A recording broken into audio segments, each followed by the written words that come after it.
여러분 안녕하십니까, 강신업 변호사입니다. 28세를 2기로 숨진 MBC 기상캐스터 고 오요한나 씨, 이분이 억울한 죽음에 대해서 지금 날이 갈수록 지금 사람들이 정말 분노하고 있습니다. MBC 사장 안형준과 언론노조 MBC 지부장을 부당노동행위, 중대재해법 위반으로 구속수사해야 된다는 지금 주장이 나왔습니다. MBC 사장 안형준과 언론노조 MBC 지부장을 부당노동행위 그리고 중대재해법 위반으로 구속수사해야 한다는 말이 지금 나왔습니다. 왜냐하면 여기에 대해서 지금 모른 척하고 있고 말이죠. MBC 내에서 이와 같은 엄청난 사건이 발생했음에도 불구하고 지금 덮으려 하는 그런 태도가 국민의 분노를 불러일으키고 있습니다. 오요한나 씨의 죽음은 민노총 산하 언론노조로 인해 핍박받는 대한민국 청년들의 실상이 고스란히 나타난 사건이다. MBC 기상캐스터 요한나 씨의 자살 사건은 단순한 직장 내 괴롭힘 문제가 아니다. 물론 직장 내 괴롭힘으로 요한나 씨를 죽음에 이르게 한 박하명, 최아리와 같은 동료 기상캐스터들의 행위는 비판받아 마땅하다. 괴롭힌 사람들의 이름이 나왔네요. 지금 요한나 씨를 괴롭힌 기상캐스터는 박하명, 최아리라고 이름이 터졌습니다. 그런데 더 중요한 것은 그 같은 괴롭힘이 나타나게 된 구조적 원인이다. 파악된 바에 따르면 MBC 기상캐스터들은 최저 시급조차 안 되는 저임금 노동 착취에 시달려 왔다는 것이다. 야, 말만 기상캐스터지 최저 시급도 확보가 안 된답니다.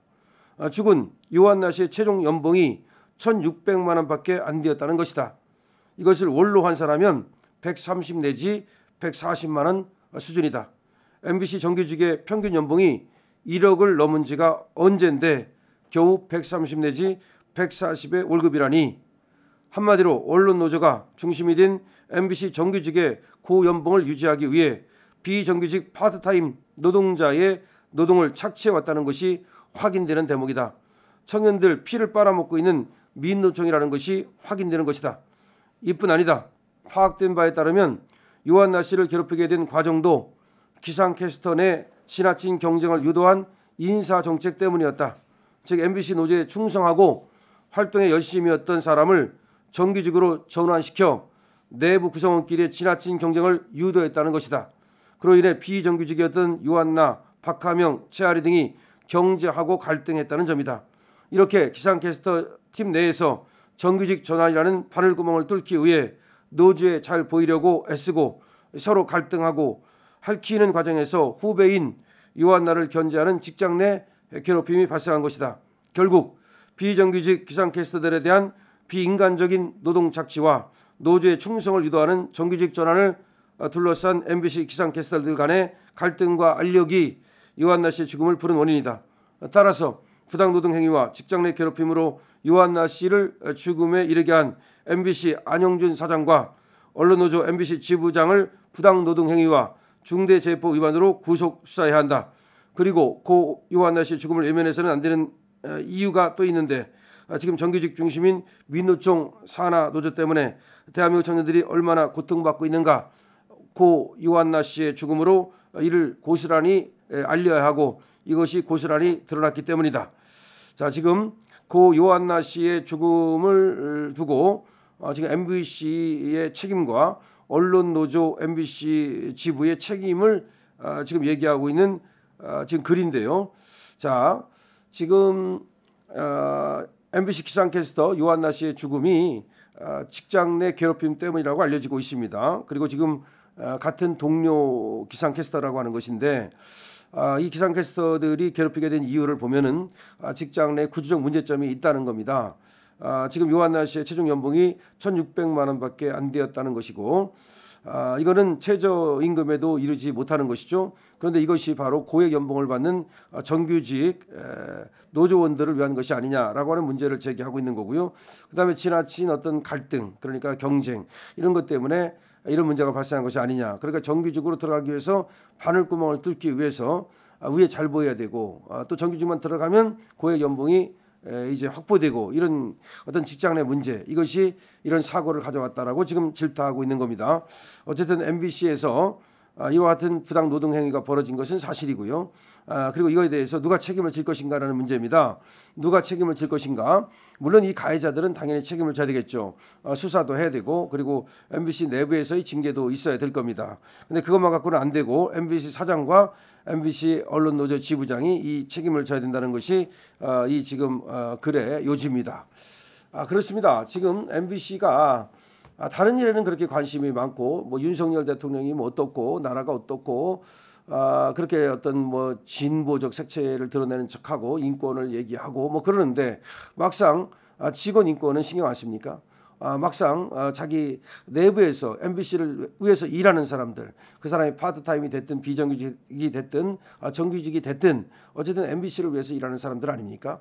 그런데 비정규직이나 파트타임은 비정규직이나 파트타임은 뭐 정규직과 다른 종류의 사람들이다. 우리를 위해서 뭐 그냥 기계처럼 일하는 그런 충들에 불과하다. 뭐 그렇게 생각하는 겁니까? 도대체가 MBC 내에서 벌어진 이 고 오유한나 씨, 유한나 씨의 이 죽음과 관련해서 MBC의 여러 가지 적폐가 드러나고 있는데요. MBC 적폐는 여러 가지가 있습니다. 그야말로 보도 적폐, 보도를 너무나 이상하게 하지 않습니까? 더군다나 어느 나라 방송인지 모르겠다라고 할 만큼 국익도 저버리고 그리고 또 사실은 자기들은 뭐 진실과 정의를 보도한다고 하지만 진실에 눈 감고 또 정의에 눈 감은 그런 보도를 하는 어떤 적폐 보도, 이것도 문제지만 그 안에서의 어떤 그 구조적 문제점이 이렇게 썩어 문드러지고 있습니다.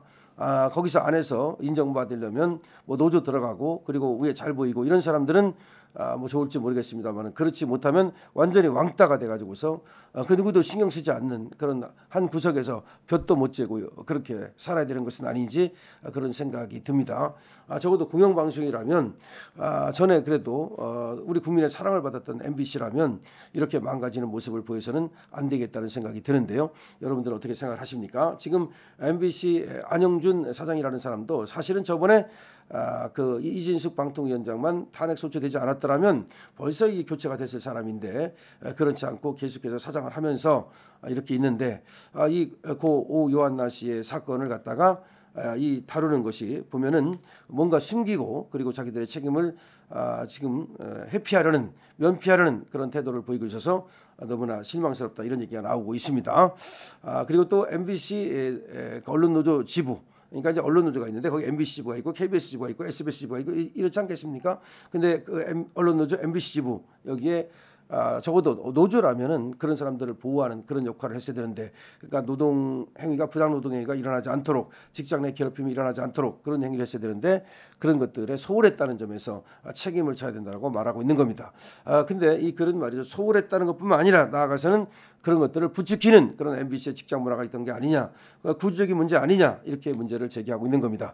이렇게 직장 내 문제고 이게 구조적인 문제라면 이것이 언제라도 다시 또 재발할 수 있는 것이기 때문에 이번 사건을 계기로 해서 반성적 고찰을 하고 그다음에 이 구조를 갖다가 뜯어 고치지 않으면 또 이런 일이 벌어질 것이라는 얘기입니다. 자, MBC 지금 고 오유한나 씨의 죽음과 관련해서 책임질 사람은 책임지고 그다음에 뜯어 고칠 것은 뜯어 고치고 그래서 다시는 이런 일이 벌어지지 않도록 해야 된다는 국민들의 지금 목소리가 높습니다. 강신업 TV입니다.